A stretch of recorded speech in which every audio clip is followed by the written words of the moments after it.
Agora sim. Agora chegou. Chegou. Chegou chegando. E agora sim, então. Agora estamos todos reunidos. Boa noite, boa noite. Boa noite a todos Jorge. e a todas. Boa noite, Alix. Boa noite, Jorge. Boa noite, Alix. Boa noite, Débora. Alegria estar aqui com vocês. Que bom. Okay. Hoje a nossa conversa vai ser baseada em educação, esporte e carreiras. O nosso convidado de hoje é Jorge Teixeira. Jorge Teixeira é ex-atleta olímpica que representou o Brasil em várias competições internacionais. Hoje a nossa conversa vai ser baseada mais na questão como a educação pode impactar positivamente a vida de um atleta. Hoje o Jorge trabalha como professor e coordenador de um curso de educação física em uma das grandes universidades no Brasil, especificamente em Porto Alegre. Mais uma vez, boa noite, Jorge. Seja muito bem-vindo. Muito obrigado por ter aceito o nosso convite. Primeiramente, quem é o Jorge? Então, boa noite, Alex. Boa noite, Débora. É uma alegria realmente poder estar aqui com vocês essa noite, podendo me apresentar, podendo falar sobre esporte, educação, perspectivas dos jovens através desses dois instrumentos da sociedade que são extremamente promissores e esperançosos assim para um caminho de um Brasil mais justo, né? Enfim, né, agradecer essa oportunidade e desejar que esse nosso encontro assim seja bem frutífero num diálogo intelectual. Com certeza. Muito bem, com certeza. Antes de continuar, nós geralmente gostaríamos muito de saber sobre os estudos do nosso convidado, começando num estudo colegial, depois universitário. Onde você nasceu e onde você fez seu estudo de colegial? Bom, eu sou natural daqui de Porto Alegre, né? Sou filho do seu Paulo, da dona Eva, um pintor de paredes e uma costureira, nascido no bairro Auxiliadora, um bairro de classe média alta de Porto Alegre, que ao longo dos anos sofre com a especulação imobiliária, que nos leva a morar na periferia de Porto Alegre, no bairro Partenon, mais próximo do Campo da Tuca, né, um bairro de classe média baixa, né, bem baixa, inclusive. E ali eu comecei meus estudos na escola pública, né, no Colégio Jerônimo de Albuquerque, assim como todos os meus outros irmãos. E a partir dali eu venho estudando, cursando, naquela época era o primeiro grau, né?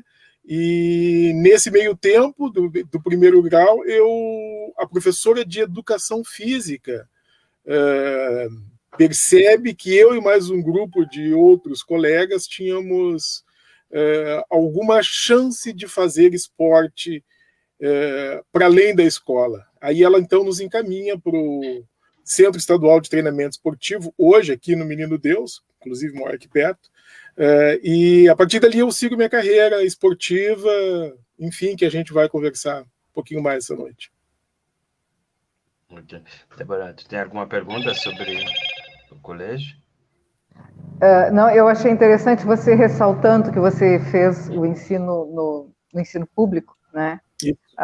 Então, você falou que você foi observado por uma professora que detectou qualidades para você praticar um esporte e conseguiu encaminhar para um centro esportivo onde você se desenvolveu, em consequência. Que coisa boa ver isso, né, Jorge? Como seria bom se a gente pudesse contar com tudo isso de novo, né? Porque hoje, nossa, joga a filha no colégio particular, eu venho do ensino público também, todo o meu primeiro e segundo grau no ensino público, E que coisa boa, acho que a gente ainda pegou uma época que podia se confiar no ensino público. Parabéns, que bom. Obrigado. Pois é, Débora, mas olha só, uma vez que eu comecei a fazer esporte, né, comecei a me destacar no esporte, eu ganhei uma bolsa de uma escola privada, né, porque esse ensino gratuito, ensino público, onde eu morava, ele ia só até o 5º ano. Tem a 5ª série, né, hoje, né? A 5ª série na época, 5º ano hoje. E eu ganhei uma bolsa no Colégio Americano aqui de Porto Alegre, que é uma escola muito da rede metodista. Vi que o Alex estudou no IPA, né? Que também é da mesma rede. E, enfim, né? Um colégio que me acolheu de uma maneira assim super, super boa, vários alunos, bolsistas oriundos de famílias pobres, né? E aí, a partir dali, eu comecei a me desenvolver também enquanto estudante, né? À medida que eu ia me desenvolvendo enquanto esportista, também ia me desenvolvendo como estudante. Olha, foi um período maravilhoso na minha vida, assim, conviver com pessoas super acolhedoras, super humanas. Só tenho boas lembranças desse período. Eu também. Eu quero ressaltar também que eu fui trazido para o Brasil pelo IPA. Pelo IPA, eu estudei, eu fiz minha faculdade de engenharia de computação através de um programa, um projeto do IPA. Eu tive a chance também de lecionar também no Colégio Americano. Opa! Eu trabalhei como professor de educação tecnológica. Era um curso de extensão que quando eu estava estudando. Então, continuando, Jorge, aí foi aí que entrou o esporte na sua vida. A partir eu fiquei sabendo que você participou nas competições de esporte juvenil, é isso? Isso, pois é. Então, quando eu saio da escola pública e venho para a escola privada, nesse momento da minha vida eu já participava de competições a nível estadual, a nível nacional, né? E aí eu participava pela categoria juvenil também. Nesse período, assim, foi um período assim muito rico na minha vida, porque eu conciliava com muita dificuldade, uma escola particular, que é o Colégio Americano, com um nível de exigência muito alto, né? E o nível de exigência também do esporte de alto rendimento. Então, eu tinha uma vida bem apertada, assim, entre estudos e treinamentos, e muitas vezes tendo que viajar para competir, contando, assim, com muita solidariedade dos professores, entendendo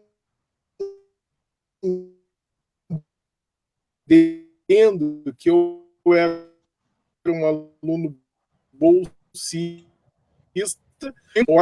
em função da escola. Então, eles muitas vezes remarcavam provas, davam outros trabalhos para que eu pudesse conciliar essa vida esportiva e estudantil também. Foi um período assim muito rico, muito frutífero, assim, né? O que me possibilitou com que eu tivesse nesse momento assim uma ascensão esportiva, que através da escola, inclusive a escola, além da bolsa, eles nos davam material estudantil, alimentação, vinha todo um pacote de ajuda que permitia que nós continuássemos na escola. Não era só eu, tinham vários outros estudantes nessa mesma condição.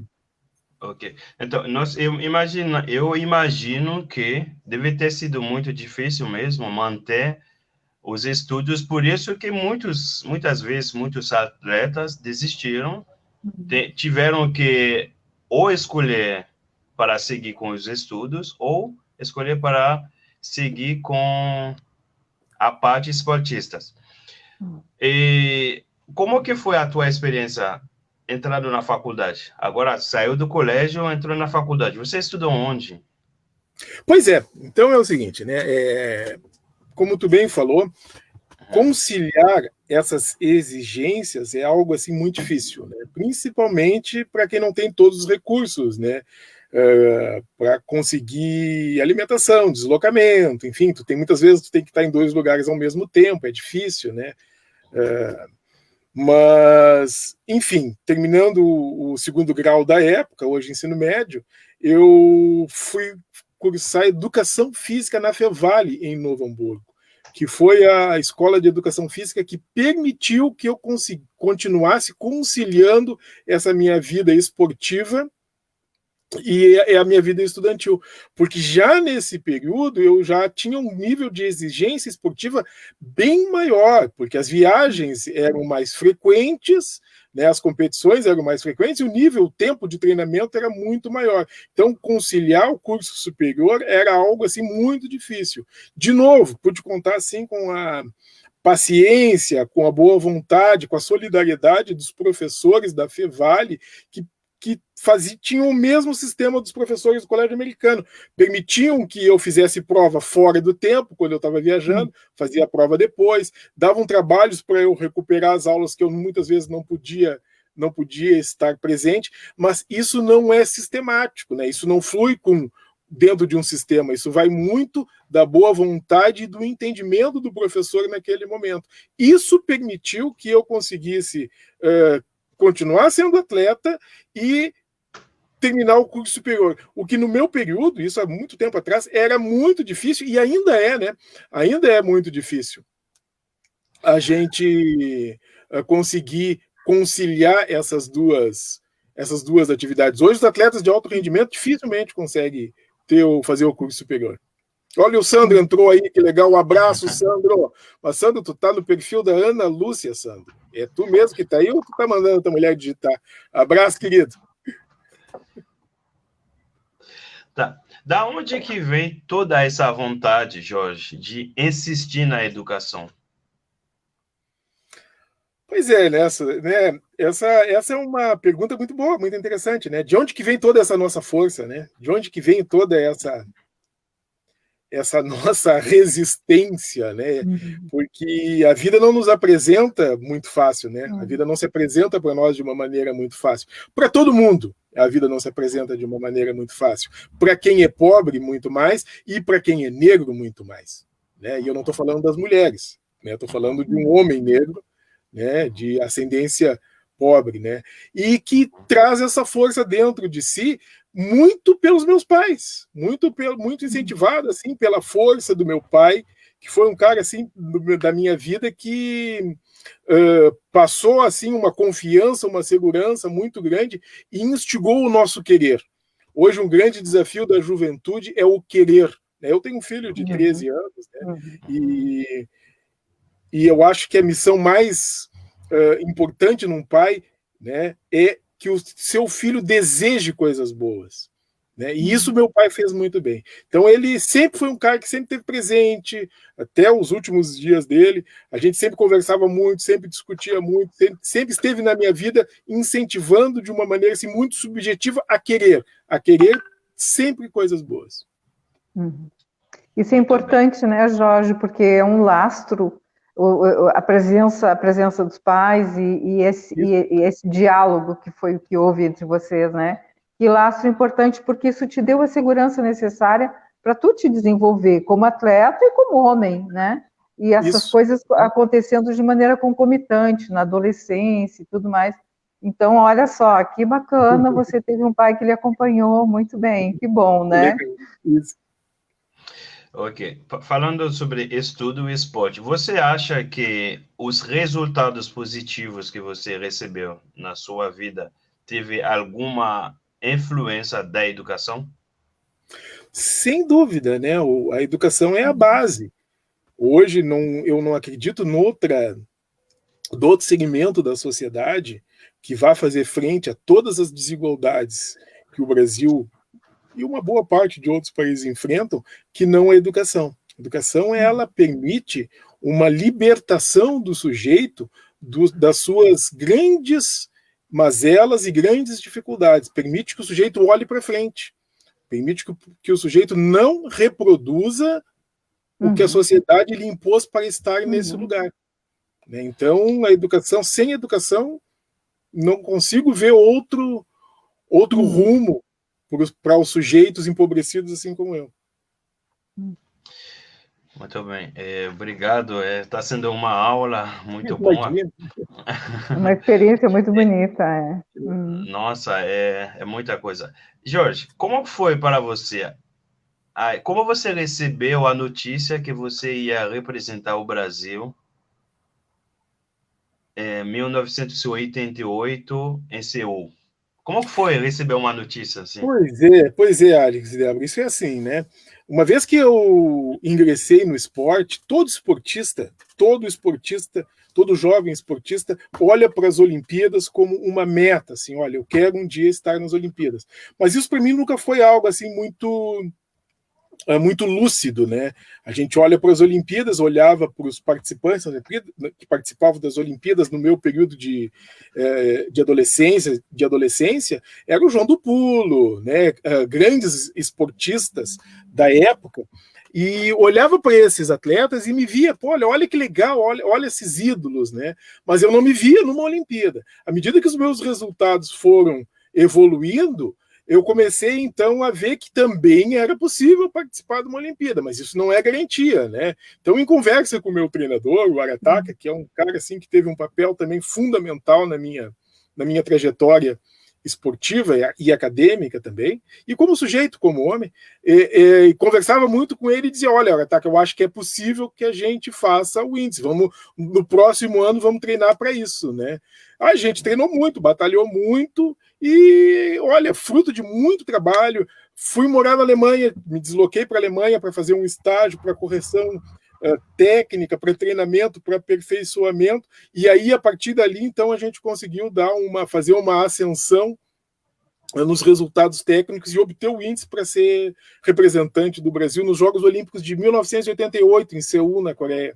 Uma experiência fantástica, uma experiência ímpar, até porque eu sou, no estado do Rio Grande do Sul, o primeiro atleta a participar dos Jogos Olímpicos. Isso era uma dimensão fora da perspectiva assim, dos atletas do atletismo do Rio Grande do Sul. Né? Uma vez que a gente colocou como objetivo, como desafio, foi algo assim muito ímpar naquele momento. E quando você recebe o anúncio de que você foi selecionado, qual é a emoção? O que acontece? Olha, indescritível, indescritível. Eu comparo essa sensação desse momento, de você ser convocado para os Jogos Olímpicos e estar nos Jogos Olímpicos, a sensação de presenciar o nascimento de um filho, assim, aquela emoção que tu tem, que tu te enche quando nasce um filho da gente, a gente se enche de amor, né? Se enche de uma luz que a gente vê o mundo de outra forma, ilumina o mundo para nós de outra forma, quando a gente vê os olhinhos dos nossos filhos, aqueles olhinhos que não conhecem ainda o mundo e que estão sob a nossa responsabilidade. E é uma emoção muito parecida, assim, porque é fruto de muito trabalho, né? É fruto de muita dedicação, é fruto de uma carreira que a gente dedica para que ali naquele momento, olha, atingir o objetivo com que a gente se propôs. Qual era a tua idade nesse momento? Eu tinha 21 anos, eu era muito jovem ainda, naquele período, muito jovem mesmo. Muito bem. Ali. E como foi continuar? Desculpa, Débora, você... Não, Alix, não, eu achei que tu não estava, não. Tudo bem. Tá bom. E como foi para você manter a sua cabeça, não perder a cabeça, porque chegar nos Jogos Olímpicos como o primeiro gaúcho a chegar naquele nível, naquela época, e como foi para manter o seu equilíbrio, não perder a cabeça, não desviar do caminho, continuar trabalhando para... Pois é, Alex, essa é uma pergunta assim, bem delicada, porque olha só, os Jogos Olímpicos participam em torno de 10 mil atletas. Né? A gente está numa delegação brasileira que tem em torno de 200 atletas. Então, tu é mais um participante. A minha dimensão técnica nesse período, de 1988, era atingir o índice, participar dos Jogos. Uma etapa é tu conseguir a qualificação, a classificação e participar dos Jogos. Outra etapa é tu participar competitivamente dos Jogos. Isso eu não atingi. Eu fui mais um participante dos Jogos.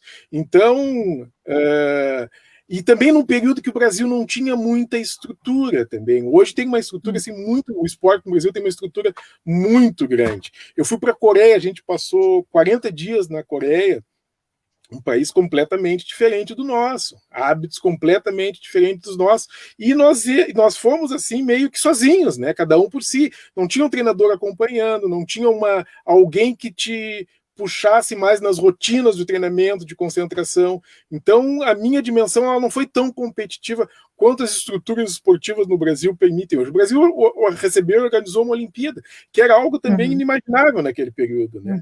Então, a gente viveu um período de muita riqueza, não digo econômica, mas muita riqueza de recursos no esporte brasileiro, que mudou muito. É como se a minha participação nos Jogos Olímpicos, tanto de Seul como de Barcelona, é como se nós olhássemos hoje um filme preto e branco, né? E hoje um filme no cinema que a gente vê com todos os recursos que a gente tem, que quase participa do filme, né? Então, eram outros tempos. Ok, o que você diria para... Débora, quer falar alguma coisa? Não. Vai lá, continua. Okay. O que você diria para um jovem agora que, se você pudesse falar com o Jorge há 20 anos atrás, com todos esses recursos que tem hoje, o que você diria para ele? Porque nós temos muitos Jorge com histórias parecidas. Que nem você, assim, que está em algumas situações também parecida à sua diferença. O que você diria para um jovem neste momento? Olha só essa tua provocação, né? Legal, porque eu nunca pensei sobre isso. Né? Não, olha, eu já dei muitas entrevistas, assim, já participei de vários eventos e nunca me fizeram essa provocação. O que eu diria para mim mesmo quando jovem, né? Olha, eu acho que olhando para trás, tenho hoje 54 anos, olhando para a minha vida pregressa, assim, tudo que eu já passei, eu diria, olha, Jorge, a vida que tu está vivendo é uma vida ímpar, é uma vida que poucos conseguiram caminhar por esse caminho, né? Então eu diria, olha, segue caminhando, que o que tem pela frente é bom. E hoje eu sou um cara feliz. A vida que eu tive e a vida que eu tenho hoje, eu não gostaria de mudar nada. Sou feliz, sou casado com a Nádia, sou feliz nesse meu casamento, tenho um filho maravilhoso, José Paulo. Então, tenho uma profissão que eu gosto, uma profissão que é desde o colégio público, esse que eu falei para vocês lá, que é a educação física, que eu amava de paixão. Hoje eu trabalho nessa profissão.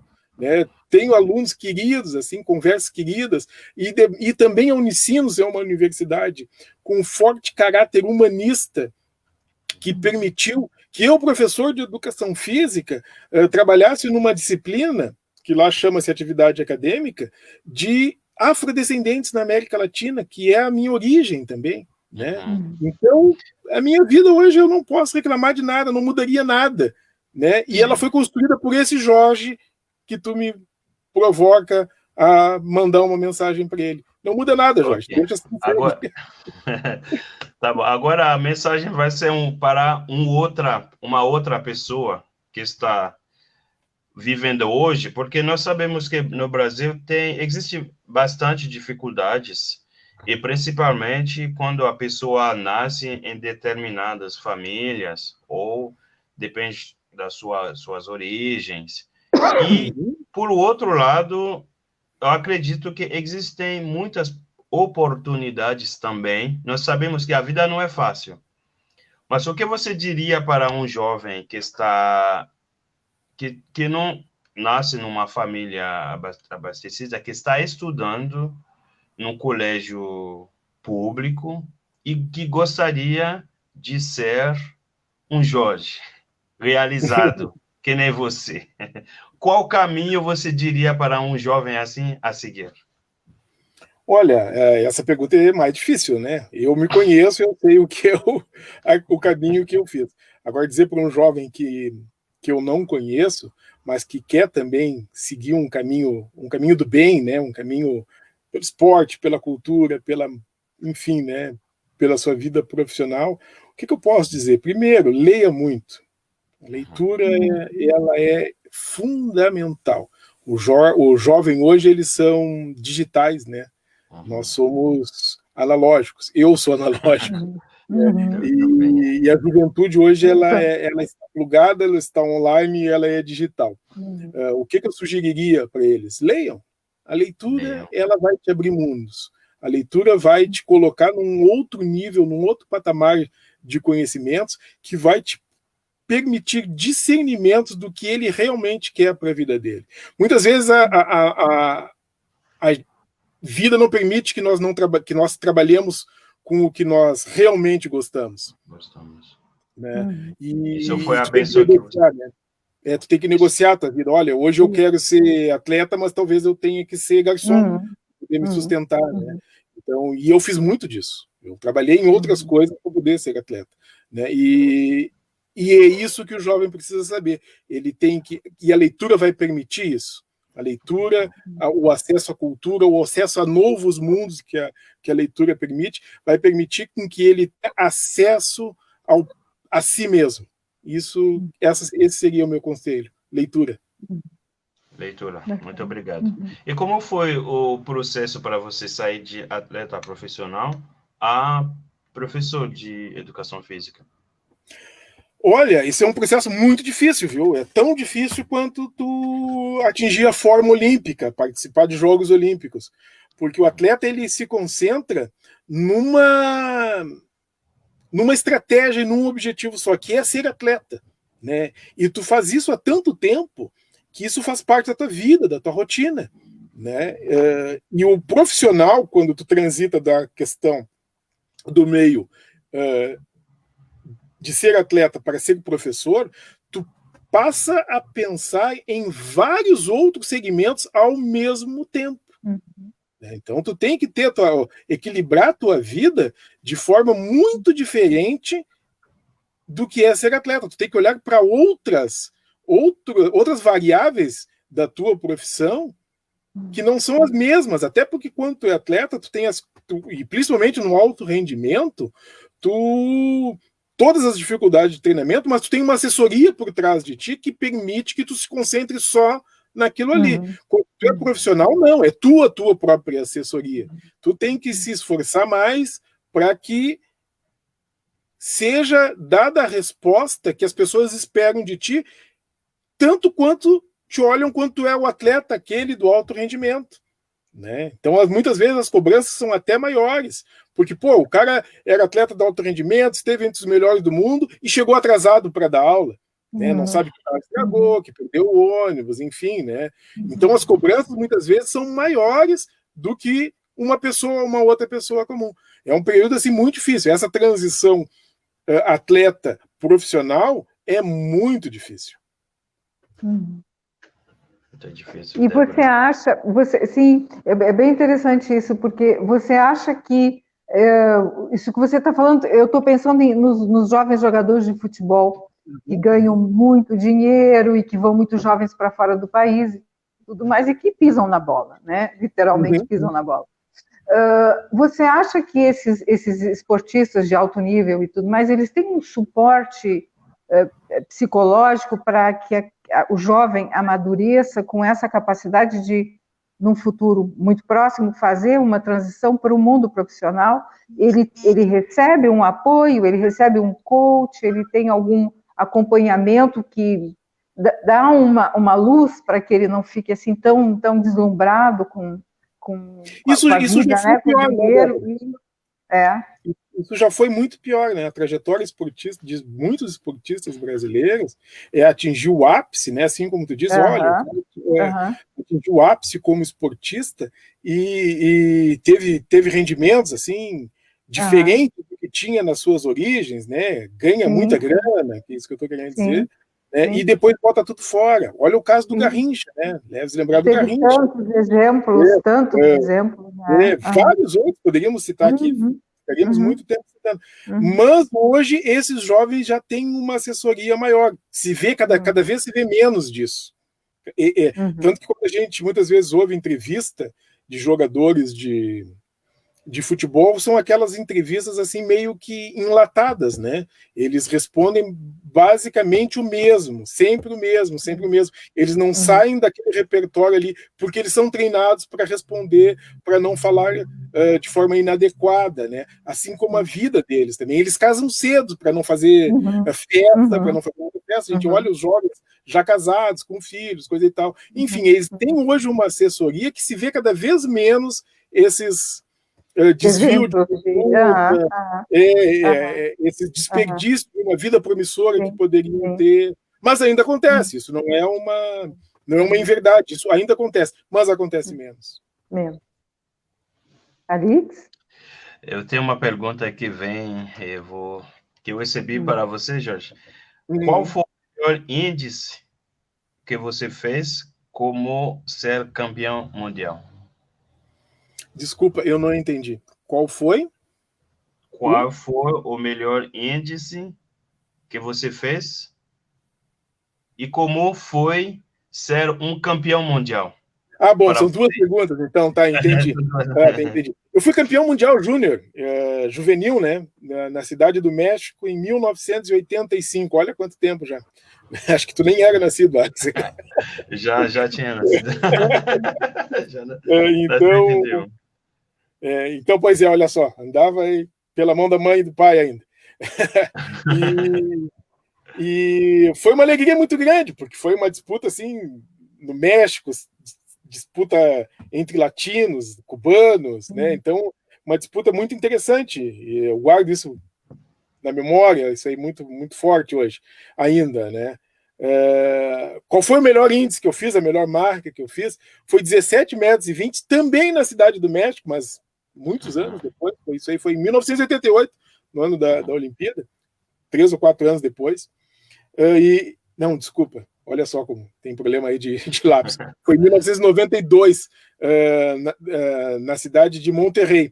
E ali eu atingi o índice de 17,20 metros e me posicionei entre os 4 melhores do mundo. Fiquei em 4º melhor do mundo adulto, né? Que é um troço assim muito... Nossa. Naquele momento é um troço assim, muito difícil.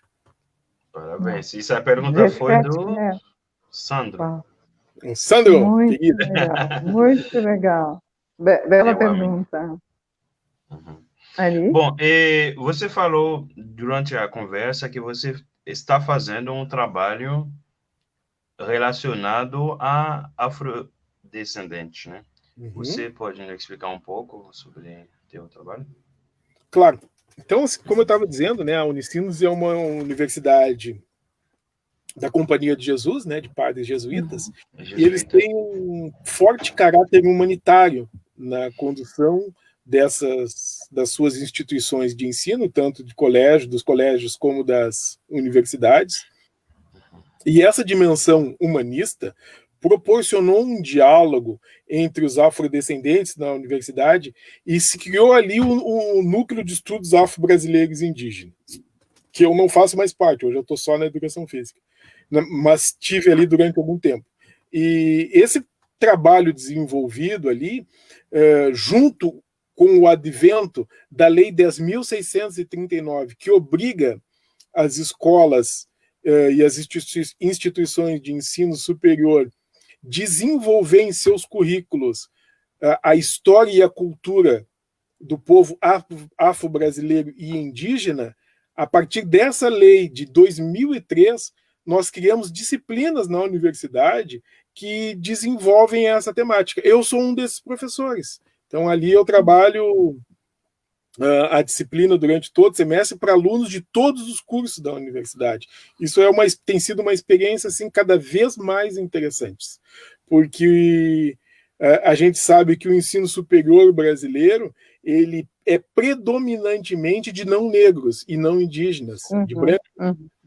Então, a gente levar essa temática para estudantes que muitas vezes nunca tiveram nenhum acesso e nenhum conhecimento é uma experiência muito rica e muito gratificante. Nos primeiros momentos, isso não era um assunto assim muito palatável, né? Porque o estudante ele está na universidade, ele quer saber como é que ele vai ser engenheiro, como é que ele vai ser médico, como é que ele vai ser advogado, professor, enfim. É quando tu começa a mostrar para eles que todas essas profissões só fazem sentido porque elas vão trabalhar com outras pessoas, e muitas vezes num país como o Brasil, que tem mais da metade da população de afrodescendentes, essas pessoas também podem ser negras. Isso traz um impacto assim, na vida deles, uma percepção diferente de mundo. Tem sido uma experiência muito interessante. Ok, muito bem. Débora, tu tem alguma... Não Ok. no momento.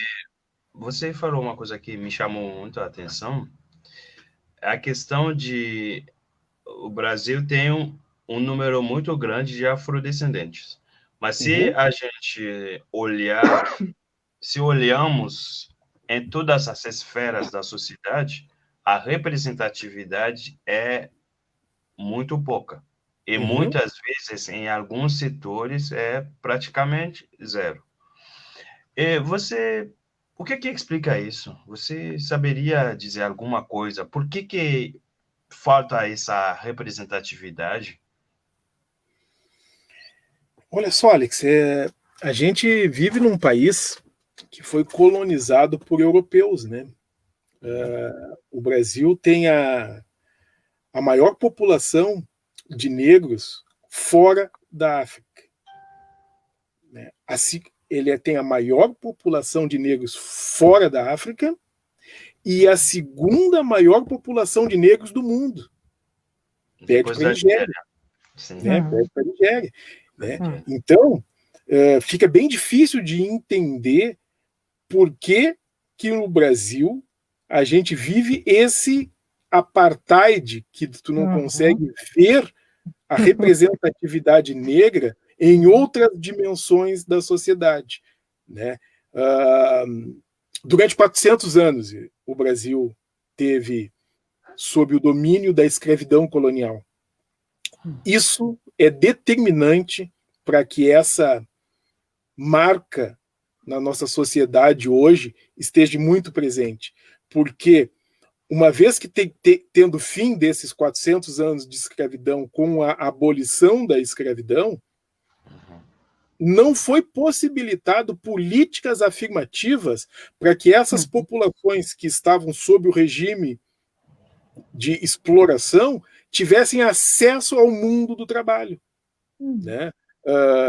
Hoje nós estamos aqui conversando, nós três, eu me identifico como um migrante forçado. Tu não, tu é um migrante que veio para cá porque tu quis, né? Os meus antepassados migraram forçadamente para cá. Nós não queríamos estar aqui. Né? Nós não queríamos estar aqui. Mais da metade da população brasileira foi sequestrada e veio para cá à força. E esse período que eu te disse, de transição de mão de obra escrava para mão de obra operária e trabalhador assalariado, não foi permitido que essa população tivesse acesso. O que foi feito? Uma política de imigração que favorecia os europeus. Que é o que a gente vive hoje no Rio Grande do Sul, né? O Rio Grande do Sul hoje, a maioria dos nossos colegas aqui, dos nossos amigos, são descendentes de europeus, né? E eles estão aqui por uma política afirmativa, porque o Brasil, em determinado momento, diz bem assim, ó, vamos importar imigrantes para melhorar o nosso povo. Esses imigrantes ocuparam os postos de trabalho que seriam dos afrodescendentes, que seriam dos negros, né, que poderiam ser dos negros, né, e jogou esse povo todo para marginalidade. E aí, a tua pergunta, por que a gente não consegue ver? E isso se repete, anos e anos e anos, e a gente não consegue realmente fazer o que a gente chama de libertação. Né? E isso, hoje, nós, como eu te disse aí no início, que eu sou imigrante forçado, eu migrei para cá de maneira forçada, reflete em vocês também que migraram para cá querendo, porque a sociedade olha para nós como um todo, independente, ela olha para a cor da nossa pele e vai dizer bem assim, ó, tu é descendente de africanos, tu faz parte daquele grupo que o Brasil não quis há mais de 100 anos, né? Sim. Então isso, olha, é uma trajetória longa ainda aí que a gente vai ter. Está mudando muito isso. Isso a gente tem que reconhecer, está mudando. Mas talvez nossos filhos, nossos netos possam ver isso. E esse é o papel da educação, né? A educação não é para nós, a educação são sempre próximos, né? Então, o papel da educação. E as ações afirmativas estão trabalhando para diminuir esses danos, né, históricos que diríamos. Quais são os outros meios, você achando, porque você é um intelectual, né, um intelectual negro? Não. Sim, você é um pensador, porque a sua experiência, você é um negro realizado. E nós, sim, você é um negro realizado e você pode servir de espelho para muitos outros negros. Então, seus pensamentos, suas experiências são importantes para nós seguirmos como espelho. E quais são os caminhos? Bom, eu sei que você não gosta muito de dar conselho, de tem que ser isso, tem que ser aquilo, mas isso não impede que a gente pense, o que você acha? Como que um negro poderia se dar bem no Brasil, nessa sociedade que é bem complicada? Quais são os caminhos? Eu sei que você fala muito na educação. E um negro que, por exemplo, a educação, nossa, é a chave. Ajudou o atleta. Okay. É um negro que não tem a oportunidade de estudar. Então, eu sei que muitas vezes tem branco que não precisa estudar para se dar bem na vida. Verdade. O branco, ele herda já, né? Ele já tem uma herança que é a cor da sua pele, né? Que abre portas. A cor da pele preta, ela não abre portas, pelo contrário, ela fecha portas, né? Fecha. Eu poderia te dar duas respostas, né? Eu acredito muito nas políticas afirmativas, nas políticas compensatórias, e é importante dizer também que o Brasil sempre teve políticas afirmativas, né? Só que as políticas afirmativas eram para os brancos, não para os negros. Hoje que a gente tem tentado reverter e dizer, olha, como tu mesmo disse, a gente não consegue ver negros em segmentos da sociedade que poderiam ter negros ali. Né? Em várias profissões poderiam ter negros ali, a gente não consegue ver. Por que os brancos estão ali? Porque eles são frutos de políticas afirmativas que permitiram que eles estivessem ali, que eles estão ali há 500 anos, desde as capitanias hereditárias do Brasil, né, que dividiram o Brasil em fatias e deram para algumas famílias, essas famílias eram brancas. E o capital ele vai passando de pai para filho, e mesmo que essas pessoas não sejam herdeiras dessas famílias, elas são, de alguma forma, beneficiárias desse capital acumulado por essas famílias que exploraram a mão de obra negra. Né? Então, assim, hoje, existe um benefício hereditário de quem não é negro pelo capital acumulado durante a escravidão. Nós não estaríamos conversando aqui hoje se não tivesse escravidão no Brasil. O Brasil seria outro país se não tivesse a mão de obra escrava. Nós seríamos os mesmos, nós estaríamos em outro lugar, talvez, né? Mas nós seríamos o mesmo. Mas o Brasil não existiria como ele existe hoje se não fosse 400 anos de escravidão. Como é que um jovem tem que, não sendo atleta, não estudando, como é que um negro pode ascender socialmente?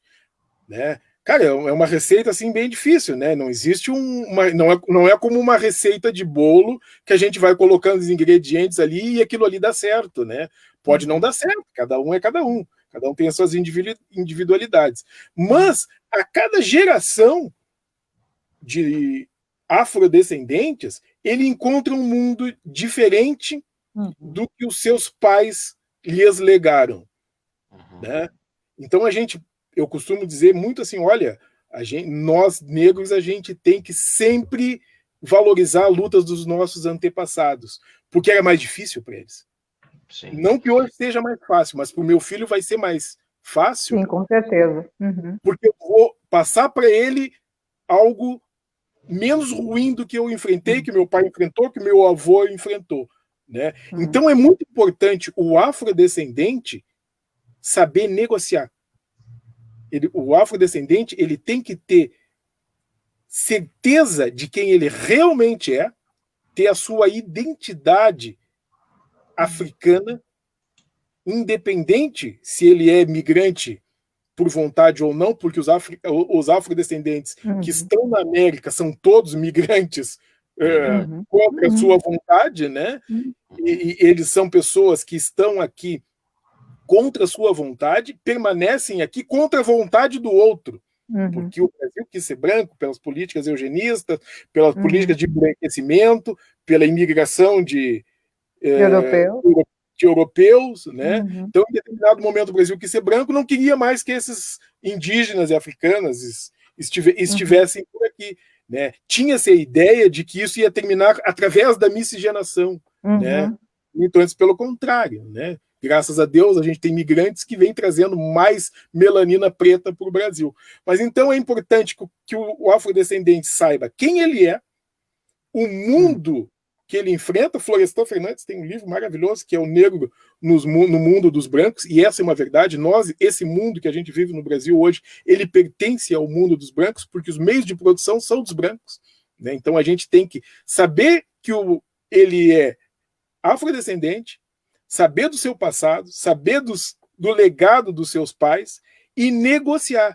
Radicalizar não nos leva a lugar nenhum. Absolutamente. Então é importante ter uma negociação, mas sem perder a tua identidade. Tu não pode perder a tua identidade porque tu tem teus filhos, e o legado que tu vai deixar para teus filhos, né, é que ele é também afrodescendente e que ele também vai ter que negociar por um mundo mais justo, por um mundo melhor, por um mundo menos racista. E a gente está no outro tempo, né, Jorge? Nossa, estou tendo muito essa aula. Muito obrigado por essa aula. Eu tenho um monte de perguntas na minha cabeça, então, professor Jorge. Por quê? O que explica a falta de representatividade negros na política brasileira? Sendo, se a população é grande, nós temos um grande número de eleitores. Por que falta negro na política partidária e ativa? Negro, deputado negro. O que explica isso? Olha, não sei se eu vou saber te responder isso, mas olhando assim para a política, até porque eu não vivo esse meio político partidário, né? Mas a política brasileira, ela tem origem na monarquia, né? Esses 400 anos que eu disse que o Brasil viveu sob o regime da escravidão, o nosso regime político era a monarquia. Era um Deus, era um rei escolhido por Deus, né? Os reis são escolhidos por Deus, eles se dizem assim, né? Então a gente vivia um regime que quem mandava era o rei, depois o príncipe, depois a princesa, quem nascia ali naquela linha de sucessão eram quem mandavam no Brasil. Esse período termina de uma maneira muito abrupta e que começa a dar indícios assim, né, chaves de resposta para a tua pergunta. Uma vez que termina a escravidão no Brasil, cai o regime de governo. A monarquia termina. Logo depois que cai o regime da escravidão, a escravidão termina em 1988, oficialmente termina em 1988. A monarquia em 89, né? 1989 nasce a República. A República. Nasce a Velha República, né? A Velha República, ela vai até perto de 30, até 1930, mas a Velha República ela é constituída pelos donos de escravos.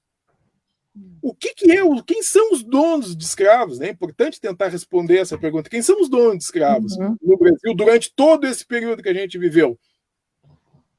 É o homem branco.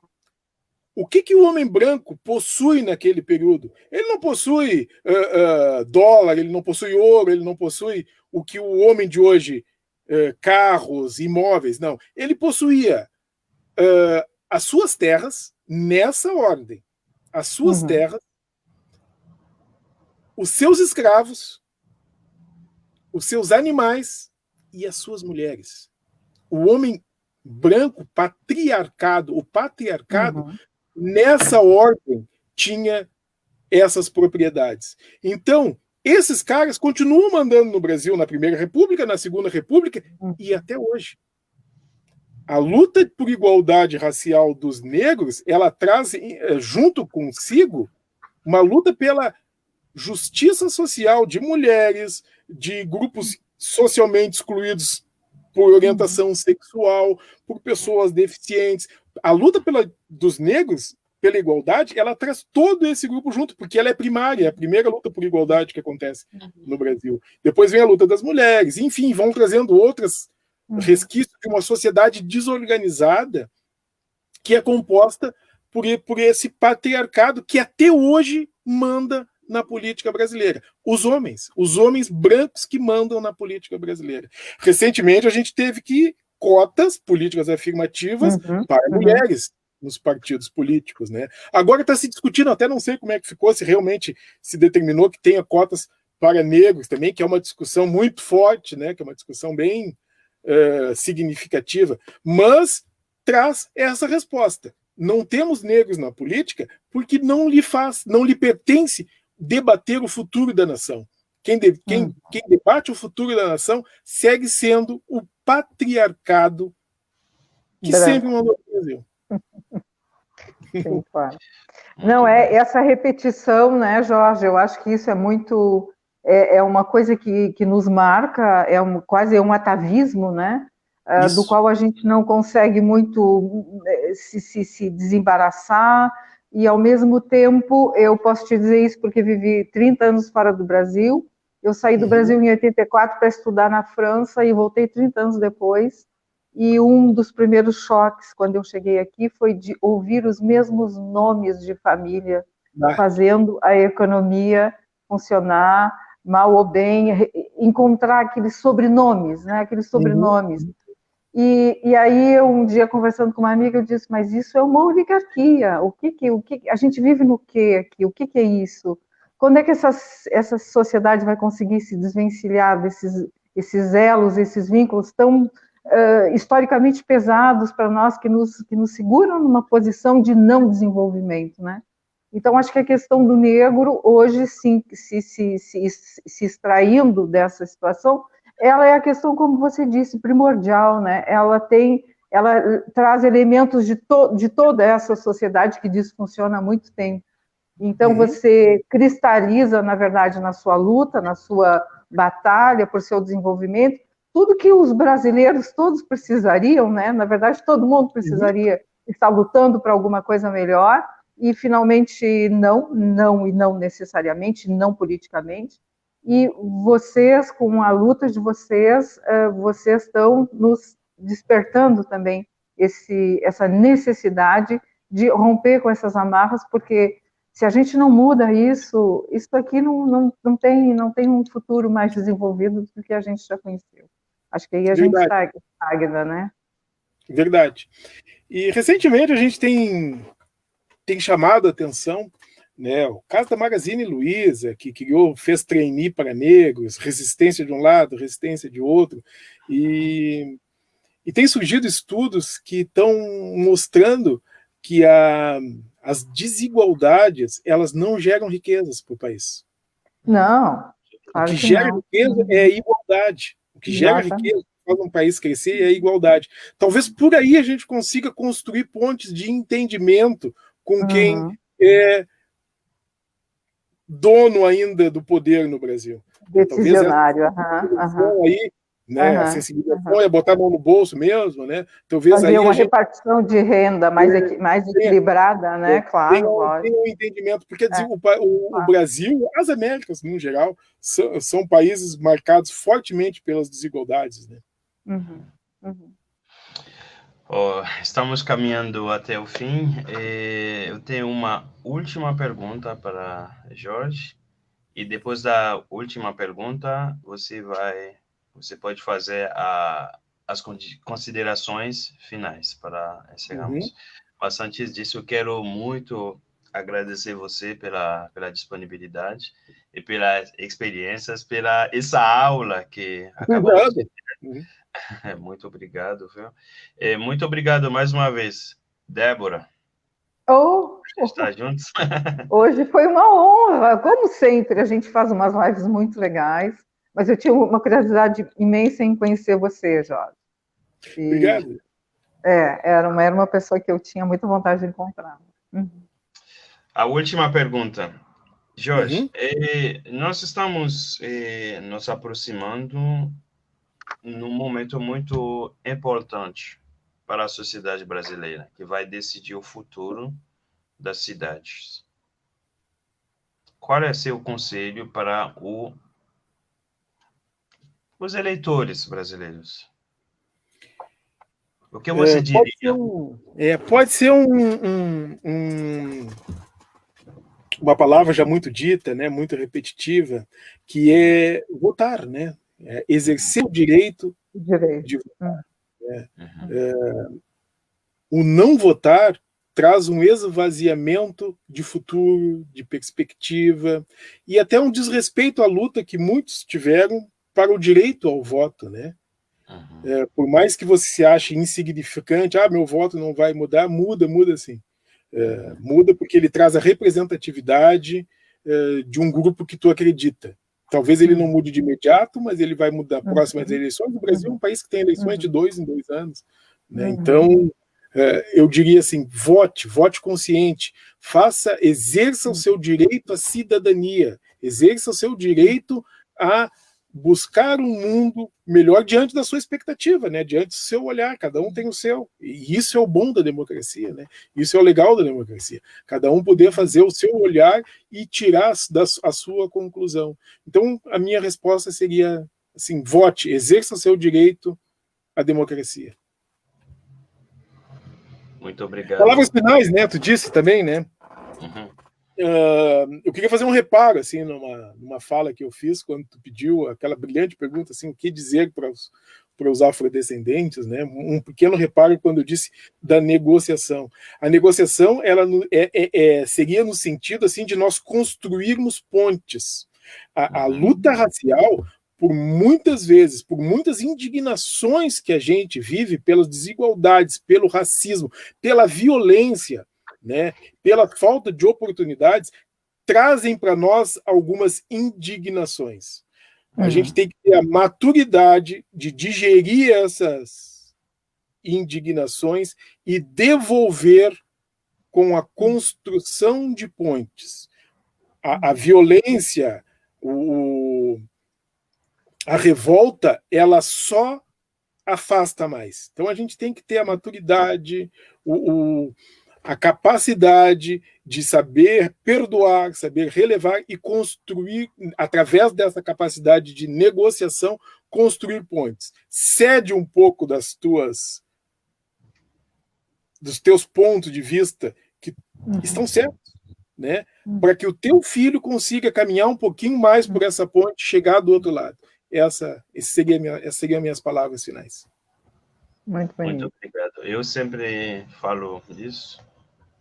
Nós precisamos... Eu tento sempre ser racional do que emocional. Muitas vezes você passa umas situações, se você não raciocinar bem naquela situação, você pode se deixar levado pela emoção e acaba te prejudicando muito mais do que traz alguns benefícios. Muito obrigado mais uma vez e muito obrigado a todos que estão assistindo. Até uma próxima live. Obrigada, boa noite. Obrigada, Jorge. Foi um prazer. Muito honrado. Obrigada. Tchau, boa noite. Tchau, querido. Tchau. Tchau.